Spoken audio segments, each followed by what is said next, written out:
I saw what the system could do to your child to fill a prison. My son was no exception to it. They was going to do what they had to do to get him there. I was at school basically getting help from Fast, and there was a resource officer, assistant principal. As we walked in, they stated that they smelled weed, so they grabbed a couple of the guys that was in the car. It was 5 of us. They grabbed 2 of them, and the 2 that was against the wall, they was like a family friend to me. So I did like this, asking them was they okay, and they was like yes. So I went to class. Then probably before the bell even ring, the assistant principal came and got me, and he was like, I'm in it now, because I was with them or whatever the case may be. So I was in ISI for like 60 days. When I was learning, I had like an IEP, so I had to be pulled into small groups and stuff like that, but I ain't get no help, nothing. Then with the baseball, star player, could have went somewhere.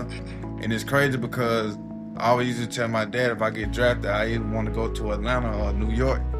Imagine how we feel, me as a man, not my dad as a man, but my mom, seeing my mom hurt. I wish that at the time, the age I was, that adults would have listened to kids and not think that they automatically lied just because the next adult say, well, he did this or did that. They don't look at the harm that it caused him, the depression, the anxiety, the not trusting. Or even as a father, he looking at me like, man, I don't know what you're gonna do now. You know, I went to school, let's go with the school, went with the school. Nobody had an answer. Went to the board member. Nobody wanted to talk to me. We got a lawyer. The lawyer couldn't even come. They put the lawyer out of the meeting. We were going to court. We had to send something to the Alabama Attorney General. That was last year in September. We just got something back, a month ago. You're like a ping pong. They're throwing you here, throwing you there. Nobody wants to take accountability. They will give you somebody that don't even exist in the next door that I was telling you that open, and there's nobody there. You are one case of many cases across Alabama and across the South where Black and brown youth are punished from the school defense pipeline.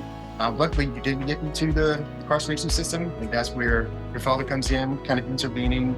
And once someone is in the incarceration system, it costs easily 6 figures to keep one youth incarcerated in a detention facility. Once a person is incarcerated, there's a high recidivism rate. So there's that revolving door that keeps them in the system that is proven to have a lot of harms, whether it's physical or sexual violence. The multi-system challenges that maybe in the US we deem civil rights violations, constitutional rights violations, but they really are human rights violations. It really is a mandate for every scale of local, state, municipal power to also take on that responsibility and accountability. How do we change it? We have to go back and change his story to our story. And once we do that right there, things will begin to change. It's time for our story to be told.